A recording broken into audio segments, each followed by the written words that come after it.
Hello students, welcome to India Stranger. In today's class, अगले साल में एग्जामिनेशन है CDS के, NDA के और भी डिफेंस के कई सारे एग्जामिनेशन हैं. तो I am here to talk about the strategy in English subjects for the CDS examination. शुरू करते हैं. देखिए, CDS एग्जामिनेशन और NDA एग्जामिनेशन दोनों एग्जामिनेशन की बात करें तो UPSC इसको कंडक्ट कराएगा. तो बेसिकली इन दोनों के जो सिलेबस है वो बिल्कुल सेम है. इन दोनों के सिलेबस में आपको कोई भी डिफरेंसेस नहीं दिखेगा. सिलेबस सेम है लेकिन जो क्वेश्चन पूछने के जो तरीके हैं वो थोड़ा सा डिफर कर सकता है NDA टू CDS, क्योंकि एक ग्रेजुएट लेवल का पेपर है और एक +2 लेवल का पेपर है. तो आप समझ सकते हैं कि दो डिफरेंट पेपर्स हैं. सिलेबस सिमिलर है लेकिन क्वेश्चन पूछने के जो पैटर्न है वो थोड़ा सा डिफर कर सकता है, लेकिन रूल्स सिलेबस बिल्कुल सिमिलर आएंगे. तो हम CDS की यदि बात करेंगे तो CDS दो चीज़ों पर फोकस करेगा और हमारे दो ही ऐसे सब्जेक्ट हैं जो हमको कट ऑफ दिलाएंगे. एक मैथमेटिक्स है, दूसरा इंग्लिश है. These two subjects call the gateway of this entrance.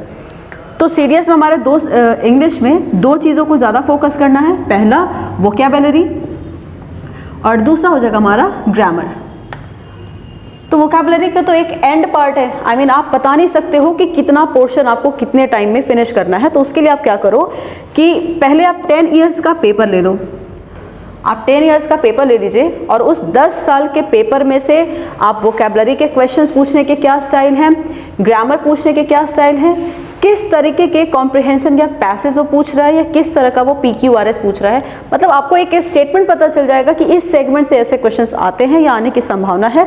तो पहले हम क्या करेंगे, 10 साल का पेपर लगाएंगे. 10 साल का पेपर आप ले लो, फिर 10 साल का CDS का पेपर ले लीजिए और 10 साल का आप NDA का पेपर लीजिए.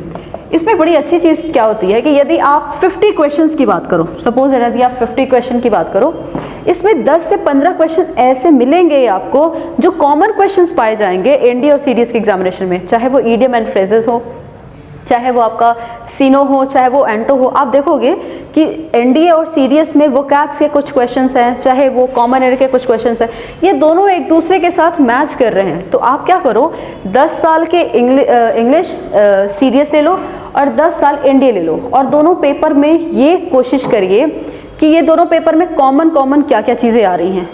जो चीज़ें कॉमन आ रही हैं उन चीज़ों को हम पर्टिकुलर वाइज ग्रामर के बुक से पढ़ने की कोशिश करेंगे. ठीक है.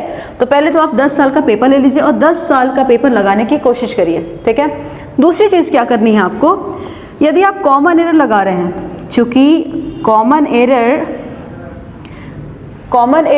कोई पर्टिकुलर ग्रामर का टॉपिक तो है नहीं, ये पूरे ग्रामर के सब्जेक्ट्स के किसी भी चैप्टर या किसी भी पर्टिकुलर टॉपिक से ऐसे क्वेश्चंस आ सकते हैं.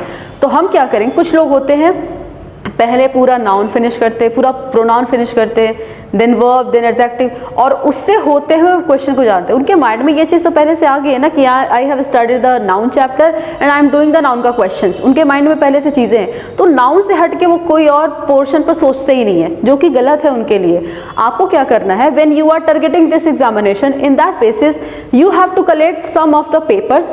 आप उस क्वेश्चंस को लगाइए और क्वेश्चंस को लगाने के बाद उसकी एक्सप्लेनेशन थ्योरी चेक करिए.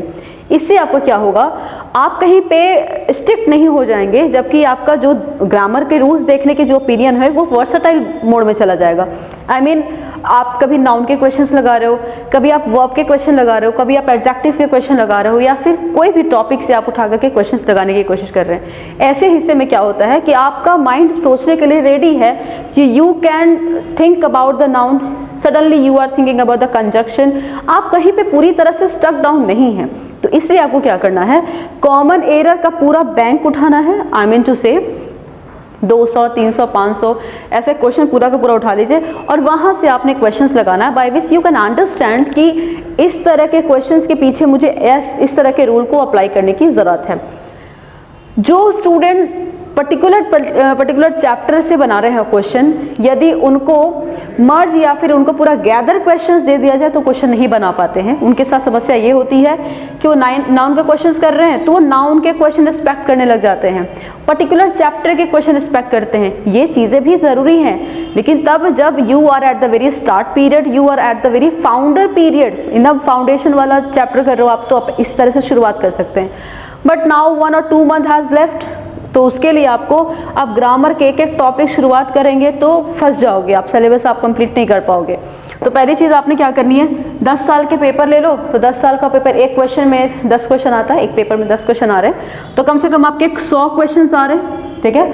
इसके मिला करके 200 क्वेश्चन, आपके पास 200 डिफरेंट क्वेश्चन है, तो आप पूरा ये 200 क्वेश्चन एक ही दिन में लगाने का कोशिश करिए, ठीक है।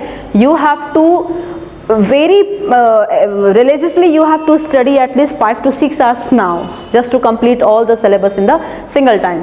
तो उसमें क्या करो, आप 200 क्वेश्चंस लिए आपने, तो पूरा आपने स्टडी किया, क्वेश्चंस पढ़ा, क्वेश्चंस बनाने के बाद आप एक्सप्लेनेशन भी चेक करिए या फिर देखिए कि क्या ये रूल इस क्वेश्चन के ऊपर मैच कर रहा है कि नहीं कर रहा है। दूसरी चीज़ देखिए, पहली बात की हो गई कि आप कॉमन एरर की बात कर रहे हो, तो कॉमन एरर में जाहिर सी बात है कि पहला देख लिया कि आपका ये वाला एरर पोर्शन है, ये आपका एरर पार्ट है। पहला आपका mind, I mean first step is that just you have to find out the error in the statement. दूसरी चीज़ आपको क्या करनी है कि उसको प्रूफ कैसे करना है। जैसे यदि कोई question is occurring any error, तो जाहिर सी बात है उसका कोई ना कोई सोल्यूशन तो होएगा ही होएगा, और if you know the solution only then you can find out the error too, right. तो यदि आप कॉमन एरर में एरर आपने फाइंड आउट कर लिया, तो उसी टाइम में आपको उसका इम्प्रूवमेंट भी जानना है। अगर आप इस तरह से करोगे तो आपने एरर पोर्शन कंप्लीट कर लिया, आपने इम्प्रूवमेंट भी कर लिया, और यदि फिलिंग द ब्लैंक्स के चैप्टर्स यदि आप लगा रहे हो तो वो भी आप कर लोगे। क्यों?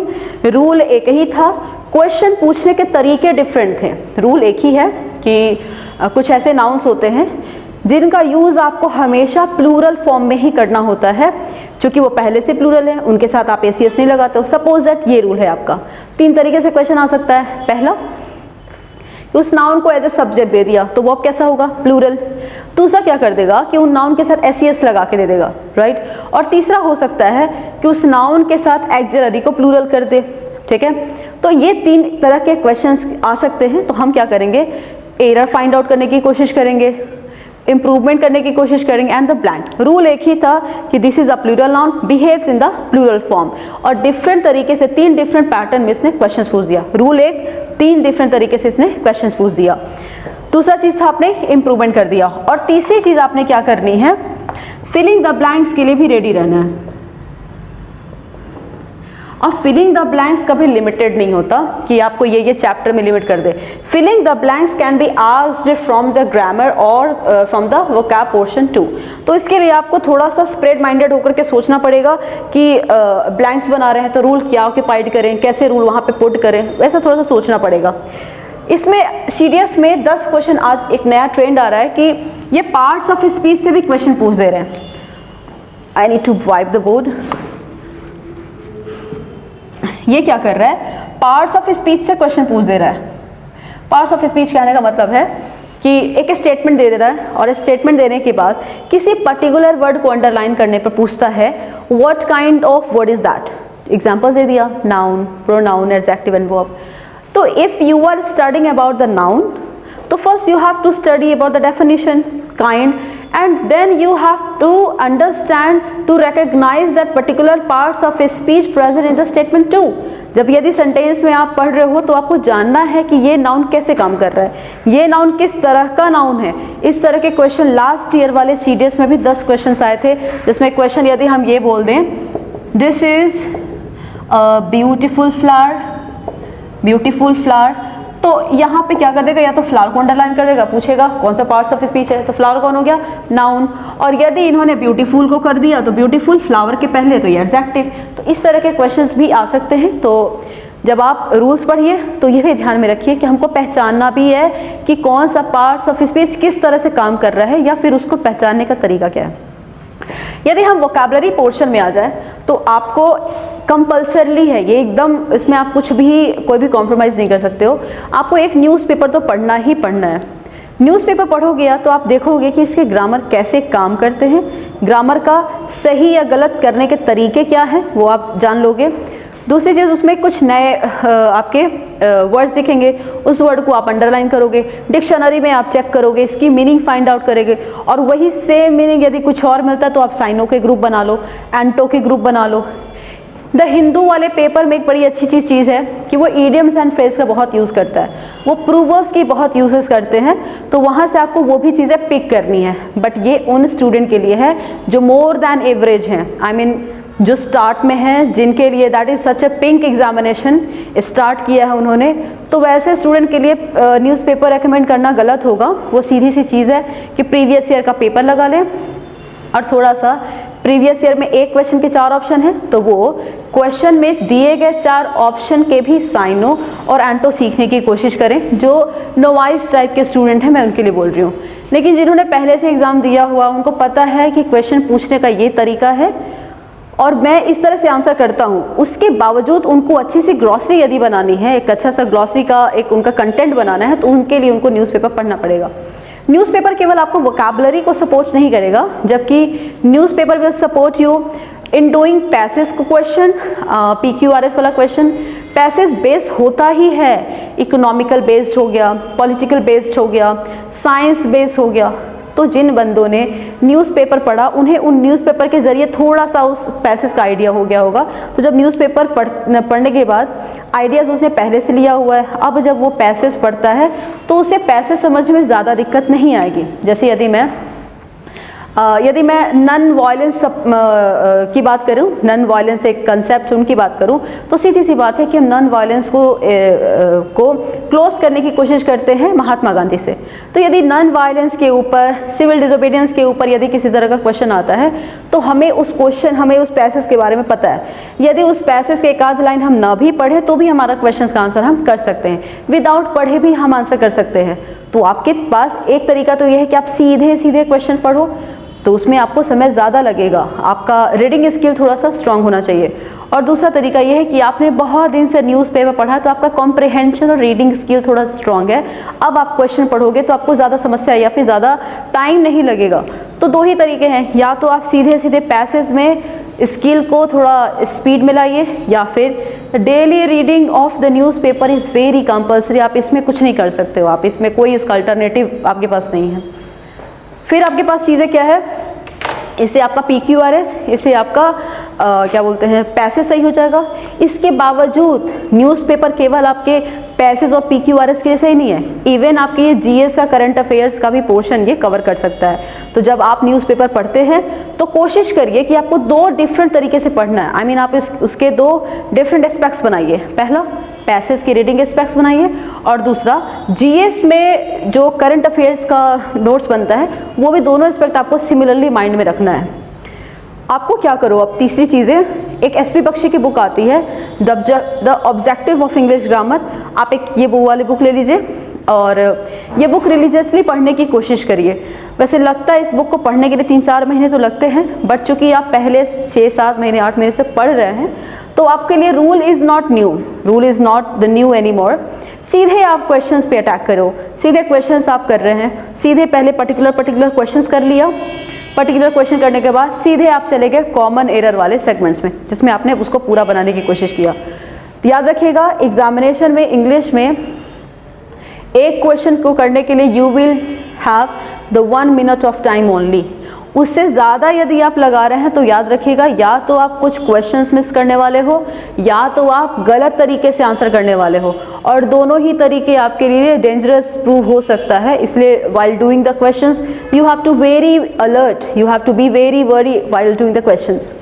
तो these are the ways we have to do the questions.